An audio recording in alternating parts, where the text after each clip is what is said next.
코로나19 감염 확산세가 다시 심각해지면서 서울과 경기도의 사회적 거리 두기가 1단계에서 다시 2단계로 격상됐습니다.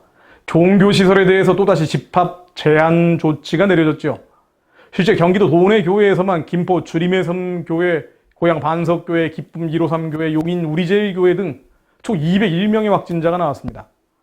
이들 교회 대부분 예배할 때 마스크를 착용하지 않는다거나 예배할 때 거리 두기를 미흡했다든가 예배 후 교인끼리 식사를 하는 등 감염 예방 수칙을 소홀히 했던 것으로 드러났다고 합니다.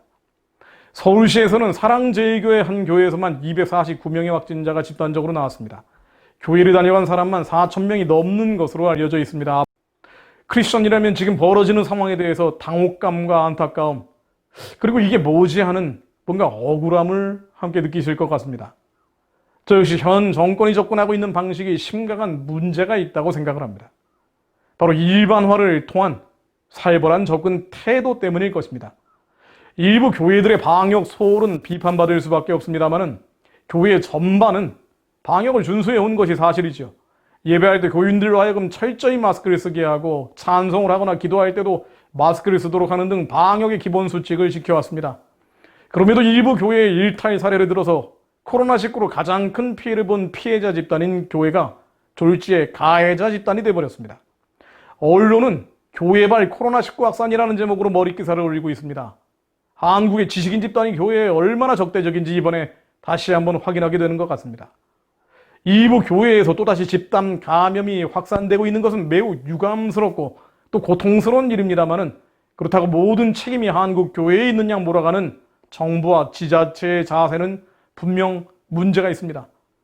일부 교회 등 종교시설에서 확산세가 증가하니까 모든 종교시설을 통제하겠다는 이 태도 또한 문제입니다.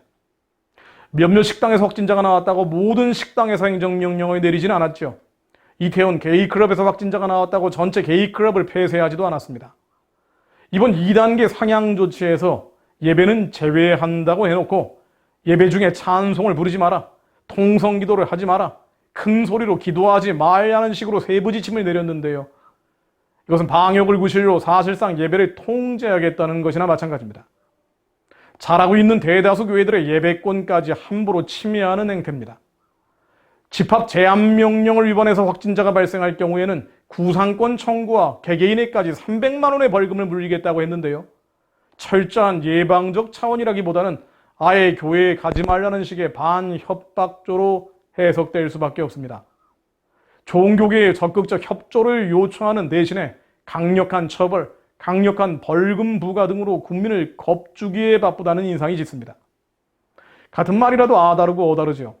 현 권력의 행태는 교회를 마치 감염의 온상지, 사회의 악으로 보는 것이 아닌가 하는 생각을 갖게 합니다. 감시와 통제, 억압의 분위기죠. 한국 교회도 이번 사태를 계기로 지금 우리가 살고 있는 시대가 어떤 시대인지 분명하게 인식할 필요가 있습니다. 세상이 권력이 얼마나 안티 기독교로 접근하고 있는지, 얼마나 안티 기독교 정서가 번져 있는지 깨달아야 합니다.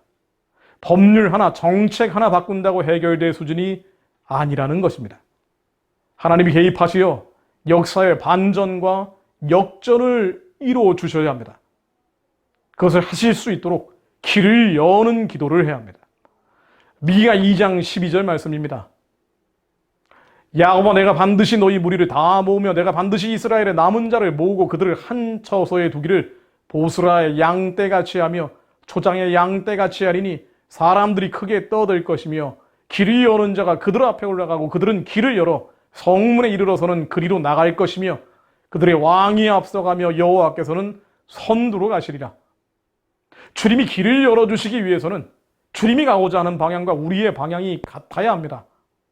주님은 북한 구원과 선교한국의 비전을 한국교회에 열어주시려고 하는데 우리는 갈라진 박토에 갇혀서 이 땅에 편벽한 집을 짓고 뭉개려 한다면 하나님은 길을 열어주실 수 없습니다.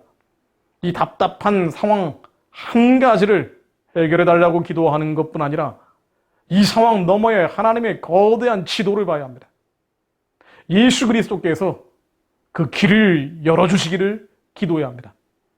한국교회가 세상에 눌리고 짓이겨 사는 것 하나님이 원하시는 것이 아닙니다.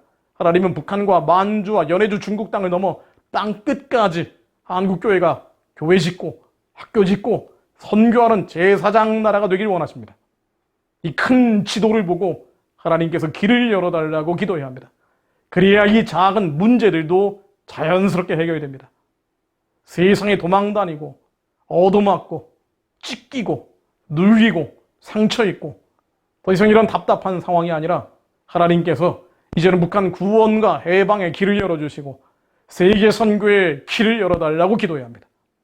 그것을 위해 기도하는 한국교회가 될 수 있도록 하나님 지혜와 계시의 영을 내려주옵소서.